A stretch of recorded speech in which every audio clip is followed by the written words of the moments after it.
Hello and welcome. My name is Jessica Gem, and today I'm sharing the sketch that was for a very confusing part of our campaign.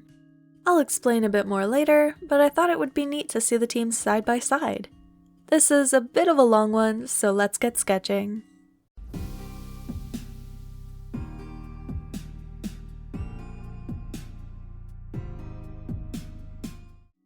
I began by plotting out the basic positions of the characters. There was 9 total, so I needed to make sure the composition was going to look good.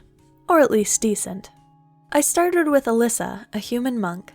I gave her a strong running pose, I tend to do those for her, and if you want you can check out this other piece I did of her. Next is Sachi, half of a set of twins where the other is missing. She's a young Aasimar about 2.5 years old, but 5 physically.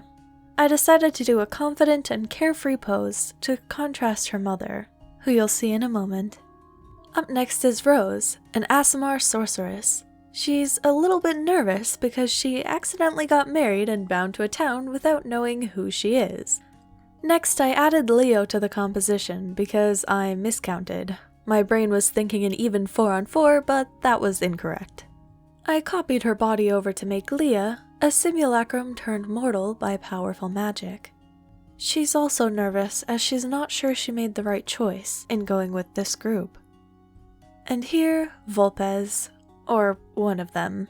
A human wizard? Sometimes I lose track of which is which, happily accepting Leah to the dark side.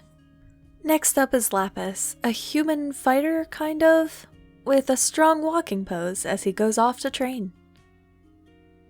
After that, we have Nathan, a human cleric/deity. He's technically in a coma, but I had to put him here looking rather defeated, for context. After that is Leo, our tabaxi rogue, turned away from the group as he went off to pursue his own path. And last, but definitely thinks himself not the least, Vecna.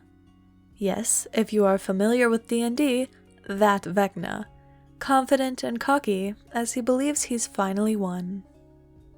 And that is everyone's poses, so I fidget with the composition until everything fits nicely. Time to bring each character to life. I add loose monk robes and their magical tattoo for Alyssa, who was once a mortal child known as Soph.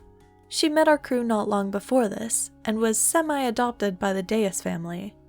They are not as they appear, however, as we found out a while later, not too long ago IRL.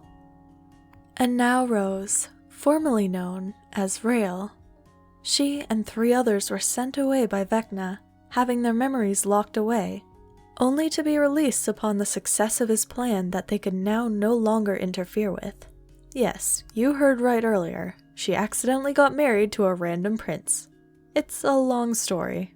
Guess you'd have to check out the sessions to find out. They're linked below. Our next victim of memory loss, the beloved Archie, now under the name Lapis.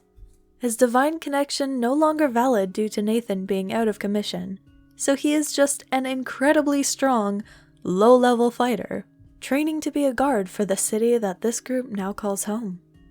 None of them remember the connection with each other either, so Lapis and Rose are merely acquaintances. Ah, Nathan, our poor protagonist, currently defeated and in a coma that will last years, losing many of his friends and family without even being aware of what transpired, unable to visit his Feyborn son as he promised, and locked away in a safe room until the day he awakens. Leo, previously known as Shadow or Light, depending who you ask.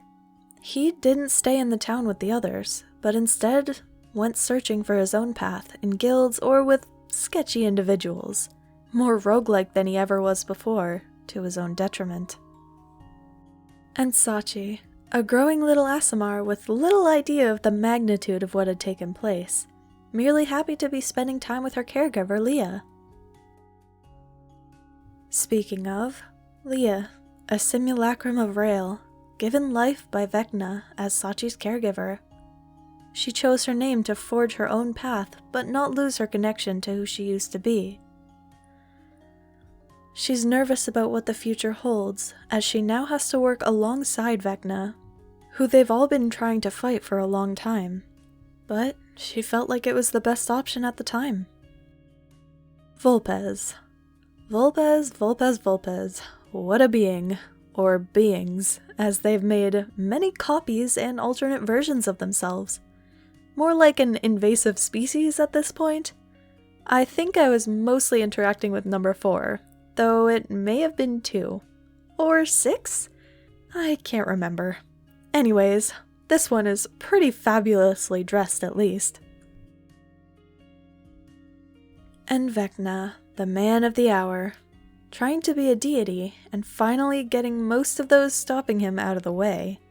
So satisfied to have torn Nathan's family apart and scattered them to the winds while he could do nothing. And yet, I still have complicated feelings towards this guy. He's so entertaining to play against, and I can't help but want to be the person that changes him for the better. Classic delusion, am I right? Right, guys?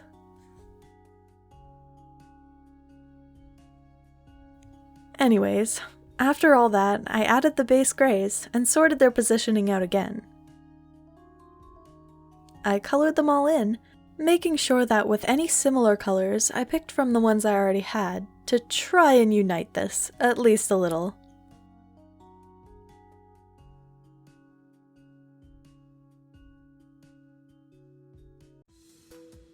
I made the sketch lines a layer type that makes it look like colored line art without the effort.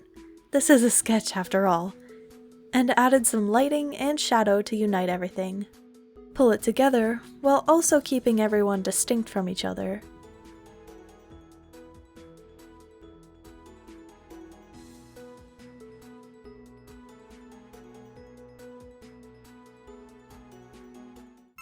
I'm pretty satisfied with everyone apart from Rose. I think she doesn't look enough like Rael, but I guess I'm probably the only one who can tell the difference anyways. Thank you for watching, I hope that you've enjoyed! If you want to check out the sessions, they're linked below, but other than that, farewell, and have a wonderful day.